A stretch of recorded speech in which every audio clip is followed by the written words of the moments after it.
Evening, नमस्कार, स्वागत है आप लोगों का। चलिए तो बिना किसी देरी के स्टार्ट करते हैं पर्यावरण। पर्यावरण और पहला हेडिंग लगाइएगा। और पहला हेडिंग क्या लगाएंगे आप लोग? पहला हेडिंग लगाइएगा पर्यावरण का अर्थ एवं परिभाषा। पर्यावरण का अर्थ या परिभाषा। पर्यावरण का अर्थ पहले से पढ़े होंगे सर। इसमें दो शब्द हैं, एक है परि और दूसरा है आवरण। एक है परि और दूसरा है आवरण।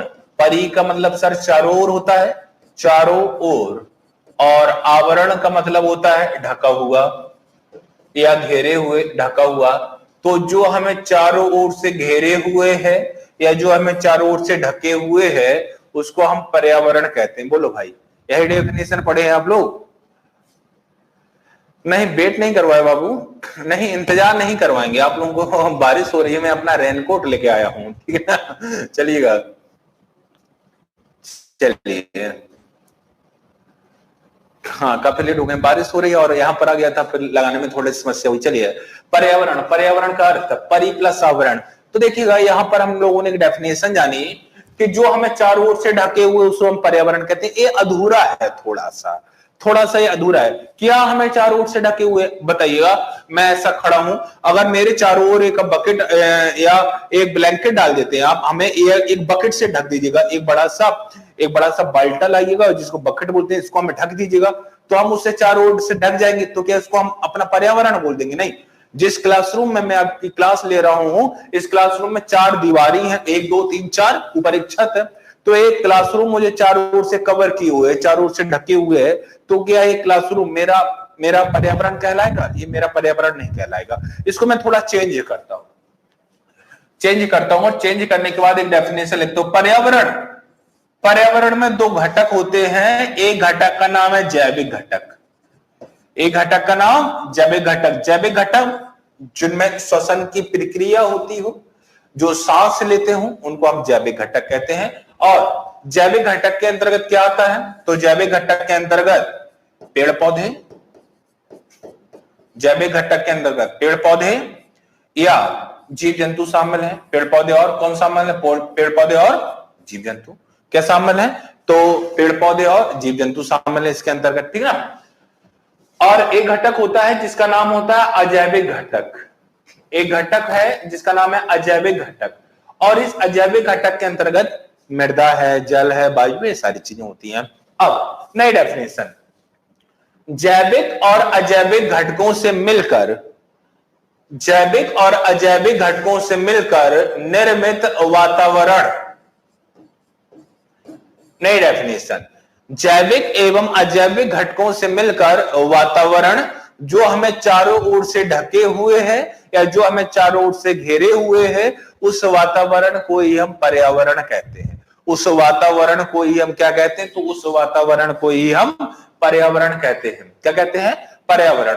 फिर से समझ लीजिएगा, जैविक और अजैविक घटकों से निर्मित, जैविक और अजैविक घटकों से निर्मित एक ऐसा वातावरण जो हमें चारों ओर से कवर किए हुए है, जो हमें चारों ओर से ढके हुए है, जो हमें चारों ओर से कवर या घेरे हुए, ढके हुए है, उस वातावरण को ही हम क्या कहते हैं? अपना पर्यावरण कहते हैं। ये नई डेफिनेशन आपको याद रखनी है। इसे समझा दे रहे हैं कि जैविक एवं अजैविक घटकों से मिलकर निर्मित वातावरण जो हमें चारों ओर से ढके हुए है, जो हमें चारों ओर से घेरे हुए है, उस वातावरण को एक नाम दे देते हैं और उस वातावरण को नाम दे देते हैं पर्यावरण। उस वातावरण को क्या नाम दे देते हैं?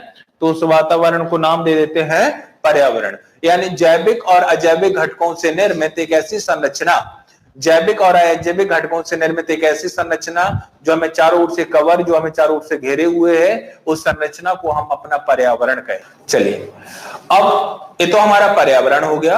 अब इसी में बस पर्यावरण की अर्थ और डेफिनेशन इतना ही पढ़ना था। आप इसका स्क्रीनशॉट ले लीजिएगा, ठीक ना। अब चलिएगा, अब हम एक नया शब्द पढ़ने जा रहे हैं और इसी से, यहीं से हमारा असलियत में पर्यावरण स्टार्ट होता है। शब्द है पारिस्थितिकी। शब्द क्या है? शब्द है पारिस्थितिकी। इंग्लिश में इसको इकोलॉजी बोलते हैं। इंग्लिश में इसको क्या बोलते हैं, इकोलॉजी। एक वैज्ञानिक आया जिसका नाम था अर्नेस्ट हैकल। एक वैज्ञानिक आया जिसका नाम था अर्नेस्ट हैकल। कौन सा वैज्ञानिक आया? वैज्ञानिक का नाम था अर्नेस्ट हैकल। अर्नेस्ट हैकल नामक वैज्ञानिक ने एक इकोलॉजी को ऐसे पढ़ा,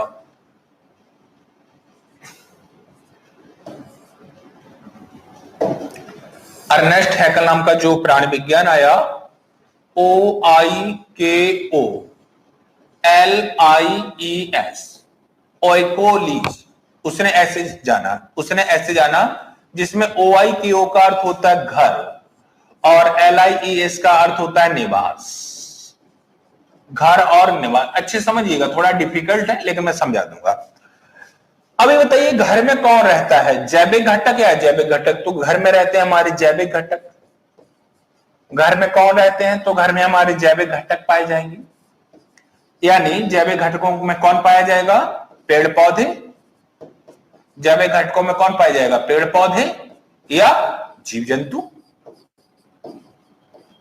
ठीक ना? अब देखो, अर्नेस्ट हैकल एक प्राणी वैज्ञानिक था, प्राणियों का अध्ययन करने वाला व्यक्ति, प्राणी वैज्ञानिक। अर्नेस्ट हैकल नामक व्यक्ति ने सबसे पहले यह बताया कि जैविक घटक, और जैविक घटकों के अंतर्गत क्या? पेड़ पौधे और जीव जंतु। जैविक घटकों का उनके घर और निवास तो एक ही होता है ना, सॉरी, घर और निवास तो एक ही होता है ना। LIES का अर्थ है अध्ययन। क्या अर्थ है? अध्ययन। अब फिर से समझो, अर्नेस्ट हैकल नामक एक प्राणी वैज्ञानिक आया और उस प्राणी वैज्ञानिक ने बताया कि जो हमारे जैविक घटक हैं, यानी जो हमारे पेड़ पौधे या जीव जंतु हैं, उन पेड़ पौधे या जीव जंतुओं का उनके घर के आधार पर अध्ययन करने की विधि को उसने एक नाम दे दिया, और नाम दे दिया पारिस्थितिकी तंत्र। उसने एक नाम दे दिया गया पारिस्थितिकी तंत्र नहीं, केवल पारिस्थितिकी। फिर से समझो, अर्नेस्ट हैकल नामक प्राणी वैज्ञानिक ने सर्वप्रथम यह बताया कि जो हमारे जैविक घटक होते हैं, यानी पेड़ पौधे और जीव जंतु, उनका घर के आधार पर अध्ययन करना पारिस्थितिकी कहलाता है। उनका घर के आधार पर अध्ययन करना क्या कहलाता है? पारिस्थितिकी कहलाता है। ठीक है ना? कोई भी जीव जंतु होगा, हम उसका घर के आधार पर अध्ययन करते हैं। उदाहरण के तौर पर एक घर है, और इस घर का नाम आपने जरूर सुना होगा, इग्लू। उत्तर अमेरिका में बर्फ के घर पाए जाते हैं, और इन बर्फ के घरों को इग्लू कहते हैं। ठीक है ना? इग्लू में जो लोग निवास करते हैं, उन लोगों को एस्किमो कहा जाता है। एस्किमो एक जनजाति है जो कि नॉर्थ अमेरिका यानी USA में पाई जाती है, और यह जनजाति जिन घरों में रहती है, उन घरों का नाम है एस्किमो, इग्लू। और इग्लू किसके बने होते हैं? बर्फ के बने होते हैं। इग्लू किसके बने होते हैं? बर्फ।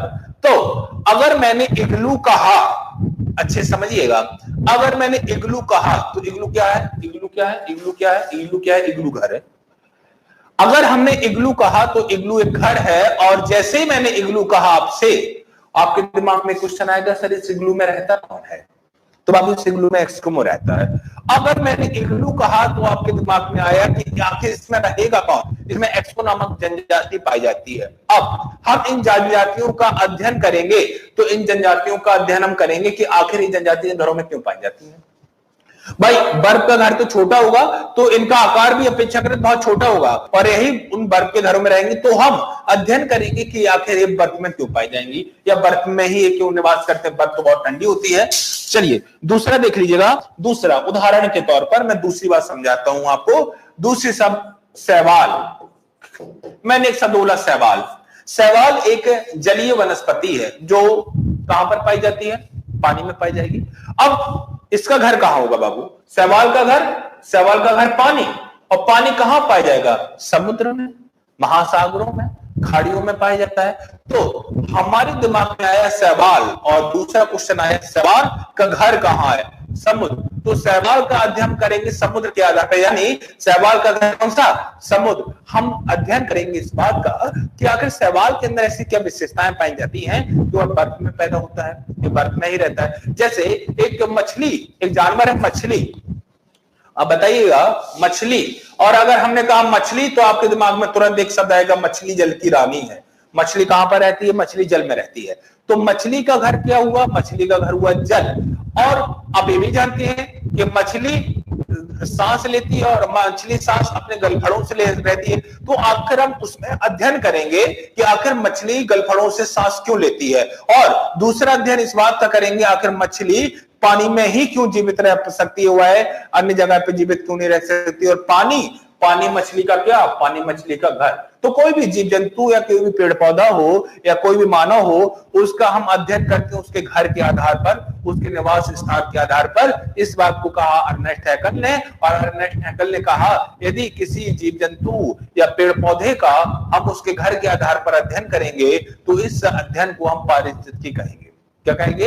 इस अध्ययन को हम नाम दे देंगे पारिस्थितिकी। तो जीव जंतु या पेड़ पौधों का डेफिनेशन क्या लिखेंगे?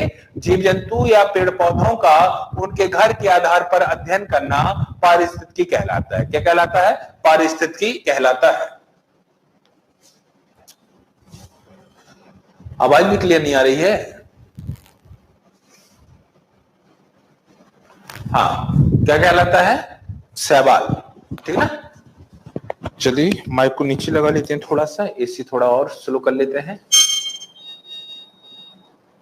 चलिए अब आएगी आवाज सही। चलिए भाई इतना बताओ बाबू लोग, समझ आई बात? अगर आई है तो इसका स्क्रीनशॉट लीजिएगा जब तक कमेंट देखते हैं।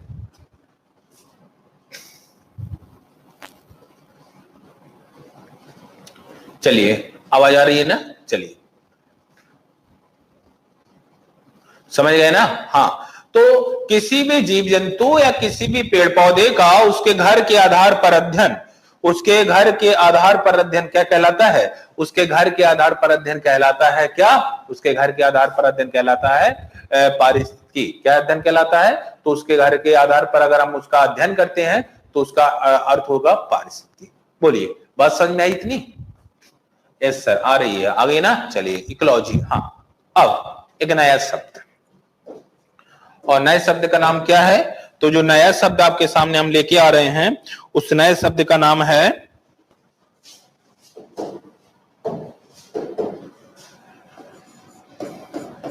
पारिस्थितिकी तंत्र।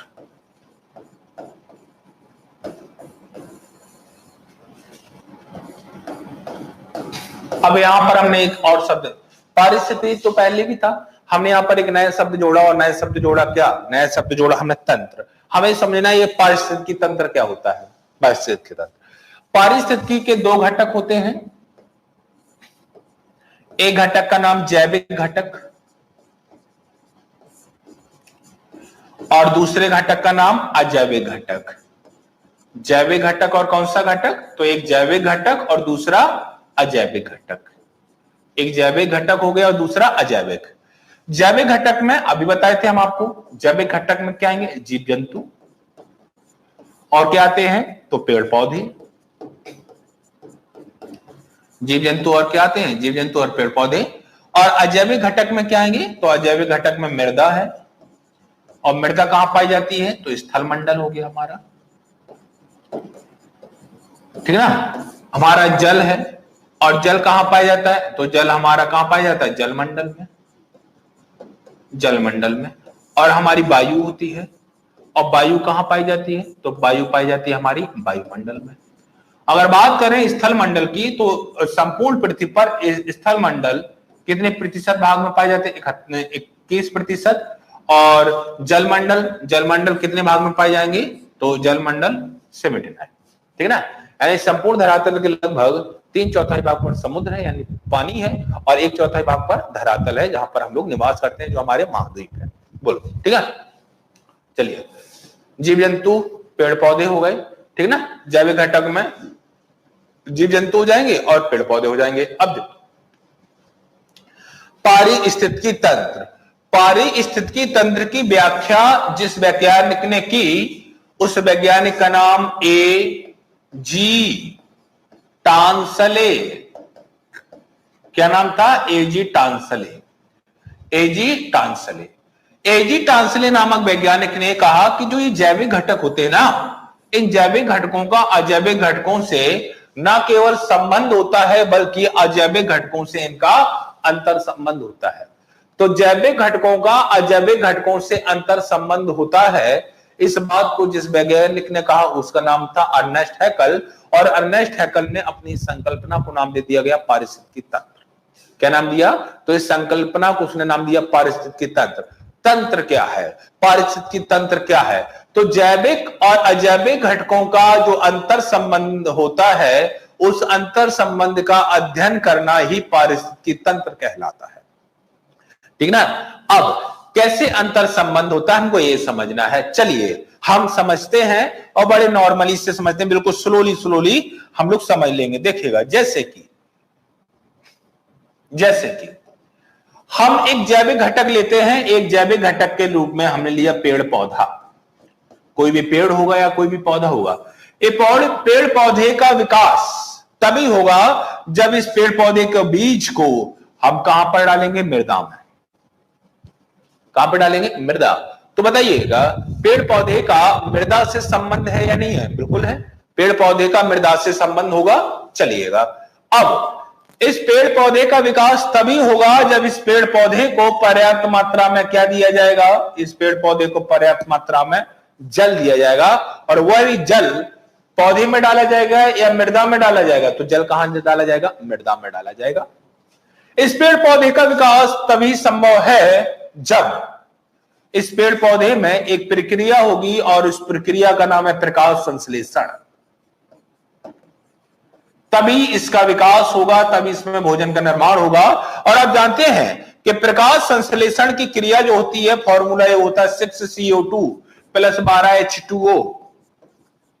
रिएक्शन करती है सूर्य के प्रकाश की उपस्थिति में, ठीक ना, और बन जाता है क्या? C6H12O6 + 6 ऑक्सीजन निकल जाते हैं और 6 अणु जल के निकल जाते हैं। यही प्रक्रिया होती है भाई, यही प्रक्रिया है। तो पेड़ पौधे प्रकाश संश्लेषण की क्रिया में क्या लेते हैं? कार्बन डाइऑक्साइड लेते हैं, और बाहर क्या निकालते हैं? तो बाहर ऑक्सीजन निकालते हैं। 6O2, सॉरी सही था ना? क्या लिख दिए हम? C6H12O6, ठीक ना। तो पेड़ पौधे का विकास तभी होगा जब इसको पर्याप्त मात्रा में हम कार्बन डाइऑक्साइड देंगे, यानी वायुमंडल में उपस्थित गैसें होगी और उन उपस्थित गैसों से यह क्रिया करेगा। तो बताइए, पेड़ पौधे के विकास के लिए वायु का होना आवश्यक है या नहीं है? तो बिल्कुल है, पेड़ पौधे के लिए वायु का होना आवश्यक है। पेड़ पौधे प्रकाश संश्लेषण की प्रक्रिया में अगर ऑक्सीजन ले रहे हैं तो प्रकाश संश्लेषण क्रिया में ऑक्सीजन दे भी रहे, मतलब अगर पौधा वायु को ले रहा है तो वायु वापस भी निकाल रहा है, अगर लेगा तो बाहर भी निकालेगा, ठीक ना। अब आपने एक सुना होगा कि जहां पर पेड़ पौधों की संख्या अधिक होती है और पर वर्षा की मात्रा अधिक होती है। क्यों? क्योंकि पेड़ पौधे वर्षा, जो बादल होते हैं, बादलों को आकर्षित करते हैं। तो पेड़ पौधे जल पर केवल निर्भर नहीं है, बल्कि जल पेड़ पौधों पर भी निर्भर है। अगर पेड़ पौधे नहीं होंगे तो उस क्षेत्र में वर्षा नहीं होगी, अगर पेड़ पौधे नहीं होंगे तो उस क्षेत्र में वर्षा नहीं होगी। तो जल, और अगर पेड़ पौधे नहीं होंगे तो वर्षा नहीं होगी, और अगर वर्षा नहीं होगी तो पेड़ पौधों का विकास नहीं हो पाएगा। तो दोनों आपस में एक दूसरे से अंतर संबंध है, एक दूसरे से दोनों आपस में क्या है? अंतर संबंध है।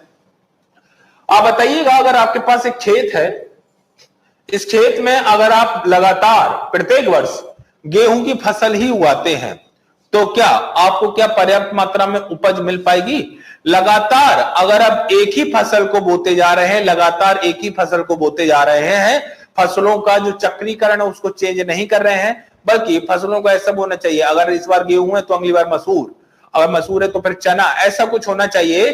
क्योंकि जो पेड़ पौधे होते हैं, इन पेड़ पौधों में मतलब जो अलग अलग प्रकार की फसलें होती हैं, उनसे अलग अलग प्रकार के मिनरल्स की प्राप्ति होती है, और वो मिनरल्स मिट्टी में मिल जाते हैं और मिट्टी की उत्पादकता बढ़ा देते हैं, और मिट्टी की उत्पादकता बढ़ा देते हैं। तो मिट्टी की उत्पादकता बढ़ेगी तभी पेड़ पौधे का विकास होगा। और जब पेड़ पौधों को हम बदल बदल के लगाएंगे, यानी पेड़ पौधों की जड़ों से हमें कई प्रकार के ऐसे रासायनिक तत्व मिल जाते हैं जिनके लिए जो मृदा की उपज बढ़ाने के लिए बहुत लाभकारी होते हैं। जैसे एक मसूर और चना की जो जड़ होती है, चना की जड़ में पर्याप्त मात्रा में नाइट्रोजन पाया जाता है, जिस कारण से खेतों में नाइट्रोजन की मात्रा वो बढ़ा देती है, जिस कारण से खेतों में नाइट्रोजन की मात्रा वो क्या करती है? बढ़ा देती है। तो मृदा अगर पेड़ पौधों से संबंधित है तो पेड़ पौधा भी मृदा से संबंधित है, अगर जल पेड़ पौधों से संबंधित तो पेड़ पौधे भी जल से संबंधित है, और वायु पेड़ पौधों से संबंधित है, और वायु पेड़ पौधों से वायु भी अंतर संबंधित है। तो ये हो गया हमारा, इसको एक नाम दे दिया गया और इसको नाम दे दिया गया पारिस्थितिकी तंत्र। एजी टांसले, आर्थर जॉर्ज टांसले नामक व्यक्ति ने इस संकल्पना को दिया। उसने कहा कि जो हमारे जैविक घटक होते हैं, कोई भी पेड़ पौधा हो सकता है या कोई भी जीव जंतु हो सकता है, उसका अजैविक घटक, और अजैविक घटक कौन से? मृदा है, जल है, वायु है, यानी स्थल मंडल, जलमंडल, वायुमंडल से अंतर संबंध होता है। इस अंतर संबंध की प्रक्रिया को ही या इसकी संकल्पना को ही उसने एक नाम दे दिया, पारिस्थितिकी तंत्र। क्या नाम दे दिया? नाम दे दिया पारिस्थितिकी तंत्र। हाँ, ये थोड़ा, हाँ बिल्कुल, जलमंडल 71 होता है, हाँ 71, ए 29, हाँ, इसको थोड़ा करेक्शन कर लीजिएगा। जलमंडल, जो स्थल मंडल होता है वो 29 होता है, और जो जलमंडल होता है वो 71 होता है, ठीक ना। चलिएगा, एक बार मैं और दोहराता हूं इसी को। पारिस्थितिकी तंत्र, जैविक और अजैविक घटकों से मिलकर बनी संरचना को हम बोलते हैं पर्यावरण, ठीक है ना। पहले हमने एक शब्द बोला था और शब्द ये है पारिस्थितिकी। पारिस्थितिकी दो शब्दों से मिलकर बना था, इकोलॉजी, जिसको OIKOLIES कहा गया, घर और अध्ययन। जीव जंतु यानी जैविक घटक, जीव जंतु या पेड़ पौधों का उनके निवास स्थान यानी घर के आधार पर अध्ययन करना, इस संकल्पना को नाम दे दिया गया पारिस्थितिकी। इस संकल्पना को नाम दे दिया पारिस्थितिकी। और इस संकल्पना को जिस व्यक्ति ने दिया, उस व्यक्ति का नाम अर्नेस्ट हैकल, उस व्यक्ति का नाम अर्नेस्ट हैकल। दूसरी बात पर आइएगा, एजी टांसले नामक वैज्ञानिक ने बताया पारिस्थितिकी तंत्र के बारे में। एजी टांसले नामक व्यक्ति ने बताया किसके बारे में? एजी टांसले नामक व्यक्ति ने बताया पारिस्थितिकी तंत्र के बारे में, जिसको इंग्लिश में इकोलॉजिकल सिस्टम बोलते हैं।